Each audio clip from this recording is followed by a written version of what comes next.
बिस्मिल्लाहिर्रहमानिर्रहीम। अस्सलाम वालेकुम प्यारे नाज़रीन, हमारे चैनल में खुश आमदीद। मज़ीद वाक़यात व बयानात के लिए हमारे चैनल को सब्सक्राइब करें, जो कि बिल्कुल फ्री है। आज का हमारा टॉपिक है मुसलमान जिन का वाक़या।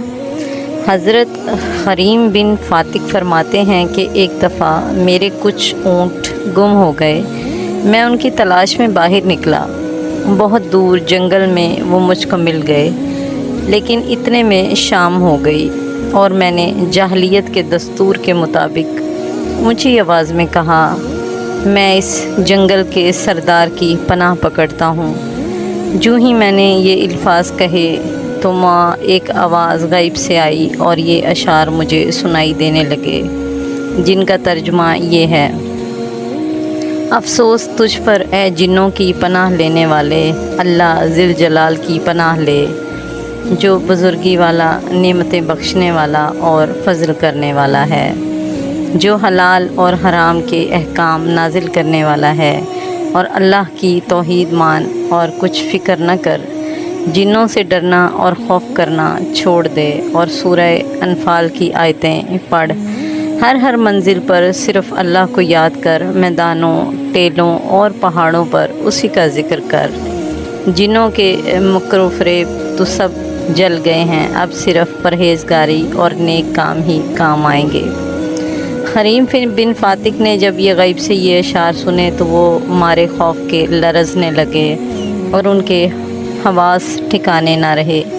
दिल कड़ा करके जब ज़रा संभले तो कहने लगे, ए बुलाने वाले, जो तूने मुझे कहा है, क्या ये हिदायत की बात है या गुमराही है? उसके जवाब में फिर हातिफ़ गैब यूं तरन्नुम रेज़ हुआ, ये हैं रसूलुल्लाह सल्लल्लाहु अलैहि वसल्लम, भलाइयों वाले, नेकियों वाले, मदीना मुनव्वरा में बुलाते हैं लोगों को निजात की तरफ, जो कुरान में सूरह यासीन और हुक्म वाली सूरतें लेकर आए हैं और इनके बाद बहुत सी मुफस्सल की सूरतें लेकर आए हैं, और इन सूरतों ने हलाल और हराम के अहकाम वाज़ेह कर दिए हैं। और ये रसूल पाक रोज़े और नमाज का हुक्म देते हैं और बुरे कामों से लोगों को मना कर रहे हैं और रुए ज़मीन की बदियों को मिलिया मेट कर रहे हैं। हज़रत खरीम बिन फातिक कहते हैं, मुझ पर खौफ तारी हो गया था। मैं सख्त डरा कि कौन गैब से मेरे साथ मसरूफ़ मुकालमा है। बड़ी हिम्मत और जुर्रत के साथ मैंने कहा, ए अशार पढ़ने वाले, बताओ कि तुम कौन हो? जवाब मिला, मेरा नाम मालिक है, मैं मुसलमान जिन हूँ। रसूलुल्लाह सल्लल्लाहु अलैहि वसल्लम ने मुझे नजत की तरफ मुसलमान जिन्नों का अमीर बनाकर भेजा है। मैं इन सब का सरदार हूँ। इस जंगल से गुज़र रहा था कि तूने जंगल के सरदार जिन से पनाह चाही। ये शिरकिया अल्फाज सुनकर मेरे तन बदन में आग लग गई और तुझको तबलीग करने लगा कि शिरक छोड़कर तौहीद के रास्ते पर चल। मोहित बिन माफूक अल असबाब तौर पर सिर्फ़ अल्लाह ही को पुकारना और उसी की पनाह में आना चाहिए।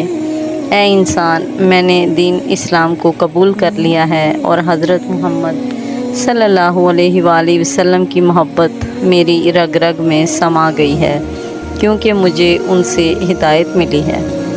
खरीम बिन फातिक ने कहा, ए मालिक अमीर जिन्नात, तुम्हारी गुफ्तगू सुनकर मेरे दिल में खुदा के रसूल सल्लल्लाहु अलैहि वसल्लम की ज़ियारत का शौक़ पैदा हो गया है। अगर इस वक्त कोई मेरे ऊँटों की हिफाजत करने वाला होता तो मैं यहाँ से ही सीधा मदीना मुनव्वरा पहुँचकर दाई इस्लाम की ज़ियारत का शर्फ़ हासिल करता और मुसलमान हो जाता।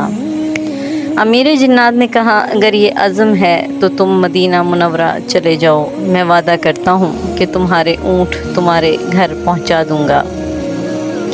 खरीम बिन फातिक की बात सुनकर मारे खुशी के फूले न समाए। वो बाग हो गए और एक ऊँट पर सवार होकर मदीना मुनव्वरा की तरफ चल दिए। हज़रत खरीम कहते हैं कि जब मैं रवाना हुआ तो अमीर जिन्नात ने मुझे इन दुआओं के साथ रुखसत किया, खुदा तेरे साथ दे और तेरी जान सलामत रखे और तुझे भी और तेरी सवारी को भी मंजिल मकसूद पर पहुंचा दे। تو ان پر ایمان لا، اللہ تجھے نجات دے اور تو اس کے دین میں مدد کر، خدائے برتر تیری مدد کرے۔ کریم بن فاتق چلتے چلتے مدینہ منورہ تک پہنچ گئے۔ مسجد نبوی صلی اللہ علیہ وآلہ وسلم کے نزدیک اونٹ سے اترے۔ یہ جمعہ کا دن تھا۔ مسجد میں لوگ نماز جمعہ کے لیے آئے ہوئے تھے۔ حضرت کریم کہتے ہیں کہ میں نے اونٹ کو وہاں باندھ دیا اور دل میں سوچ رہا تھا کہ نماز کے بعد خدمت اقدس میں حاضر ہوں گا۔ ابھی اسی سوچ میں تھا کہ دو صحابی رضی اللہ تعالیٰ عنہ میری طرف آئے، ایک حضرت ابو ذر رضی اللہ تعالیٰ عنہ اور دوسرے حضرت ابو بکر صدیق رضی اللہ تعالیٰ عنہ۔ انہوں نے مجھ سے کہا کہ رسول اللہ صلی اللہ علیہ وآلہ وسلم آپ کو اندر بلا رہے ہیں۔ میں دل میں بے حد خوش ہوا اور طہارت اختیار کر کے مسجد کے اندر چلا گیا اور دیکھا کہ خدا کے محبوب حضرت محمد مصطفیٰ صلی اللہ علیہ وآلہ وسلم جمعہ کا خطبہ پڑھ رہے ہیں۔ خدا کی قسم مجھے ایسا دکھائی دیا کہ 14ویں کا چاند نور برسا رہا ہے۔ سرور کائنات صلی اللہ علیہ وآلہ وسلم نے مجھے دیکھ کر فرمایا، کیونکہ بذریعہ وحی سب حالات معلوم ہو چکے تھے، کریم بن فاتق تمہیں معلوم ہے کہ جس شیخ امیر جنات نے تم سے وعدہ کیا تھا کہ تمہارے اونٹ صحیح سلامت گھر پہنچا دے گا، تو اس نے کیا کیا؟ ہاں، اس نے وعدے کے مطابق تمہارے اونٹ صحیح سلامت گھر پہنچا دیے ہیں۔ کریم نے کہا اللہ تعالیٰ اس پر اپنی رحمت نازل کرے۔ حضور اکرم صلی اللہ علیہ وآلہ وسلم نے بھی فرمایا ہاں، اللہ اس پر اپنی رحمت نازل کرے۔ کریم بن فاتق نے جی بھر کے رحمت عالم کی زیارت کی اور مشرف با اسلام ہو گئے۔ حضرت کریم رضی اللہ تعالیٰ عنہ کہتے ہیں کہ جمعہ کے خطبہ میں حضور صلی اللہ علیہ وآلہ وسلم نے حدیث بیان کی، وہ یہ ہے کہ جو شخص سنوار کر سنت کے مطابق وضو کرے، پھر حفاظت کے ساتھ سمجھ کر نماز ادا کرے تو وہ جنت میں داخل ہوگا۔ مستدرک کے حاکم۔ مزید واقعات و بیانات کے لیے ہمارے چینل کو سبسکرائب کریں۔ ہماری ویڈیو اچھی لگی ہے تو اس کو لائک کریں۔ جزاک اللہ۔